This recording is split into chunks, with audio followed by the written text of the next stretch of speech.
Assalamualaikum warahmatullahi wabarakatuh. Di sini kami akan mempresentasikan proyek tugas PBU 1 kami yang berjudul Sistem Kasir Toko Kelontong. Perkenalkan, kami dari kelas PBU 1B yang beranggotakan Abdil Aziz Al-Mekani, NIM 1924 1010 1127 dan Muhammad Robitul Islam NIM 1924 1010 1129. Latar belakang. Perkembangan sistem dan teknologi informasi di zaman ini sangatlah pesat. Banyak pelaku usaha seperti perusahaan besar gencar-gencarnya dalam mengembangkan sistem informasi untuk membantu dalam mengolah atau mempermudah proses yang terjadi di dalam perusahaan. Tidak menutup kemungkinan pelaku usaha kecil seperti UMKM atau toko kelontong juga dapat menerapkan teknologi informasi untuk membantu kegiatannya dalam berusaha. Pencatatan transaksi dan data produk toko serta juga manajemen keuangan mempunyai peranan yang sangat penting dalam memenuhi kebutuhan pemilik toko. Selama ini prosesnya dilakukan secara manual melalui pembukuan tertulis, di mana pada dasarnya sistem pencatatan manual memiliki keterbatasan untuk melakukan pengolahan data baik menginputkan data atau melakukan perhitungan. Maka dibutuhkan sistem informasi kasir yang bisa membantu UMKM atau toko kelontong agar sistem pencatatan data dilakukan akurat, cepat, dan efisien. Dengan menggunakan sistem kasir ini, kita berharap pemilik toko dapat dengan nyaman melakukan pencatatan transaksi dan data produk toko serta juga manajemen keuangan.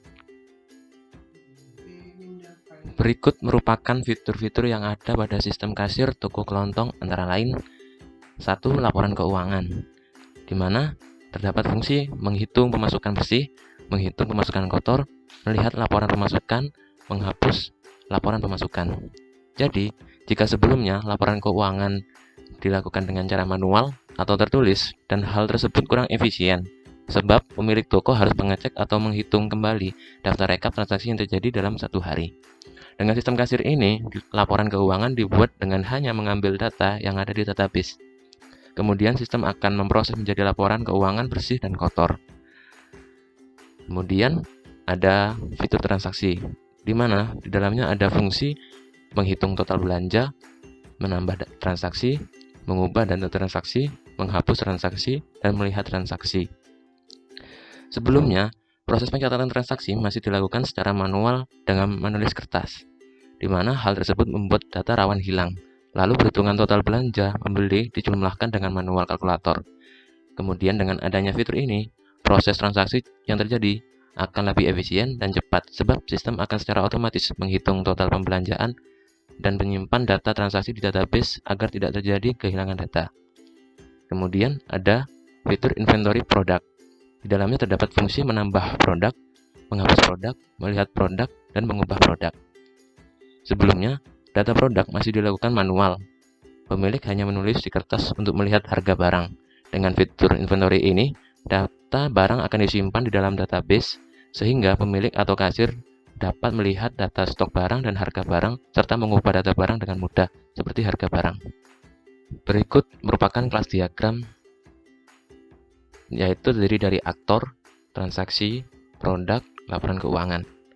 Di dalam produk terdapat atribut nama barang, stok produk, harga kula, harga jual, kemudian terdapat metode, laporan produk, dan juga simpan produk. Lanjut ke kelas transaksi, terdapat atribut ID transaksi, atribut nama produk, jumlah produk, harga kula, dan juga harga jual. Terdapat juga metode simpan transaksi dan juga hitung.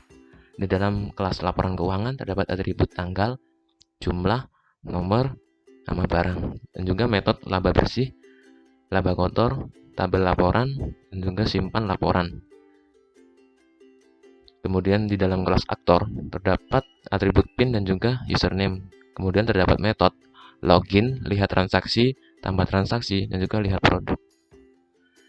Di bawah aktor terdapat subclass, yang dimana ini merupakan inheritance dari kelas aktor, yaitu antara lain adalah subclass pemilik dan juga subclass kasir. Di dalam pemilik terdapat metode hapus transaksi, tambah produk, hapus produk, dan juga ubah produk. Nah, kemudian kalau di subclass kasir terdapat atribut nama kasir dan juga ID kasir. Nah, untuk metode dari kasir mengikuti superkelasnya, yaitu login, lihat transaksi, tambah transaksi, lihat produk. Berikut itu adalah hasil presentasi dari kelompok kami. Kurang lebihnya mohon maaf. Wassalamualaikum warahmatullahi wabarakatuh.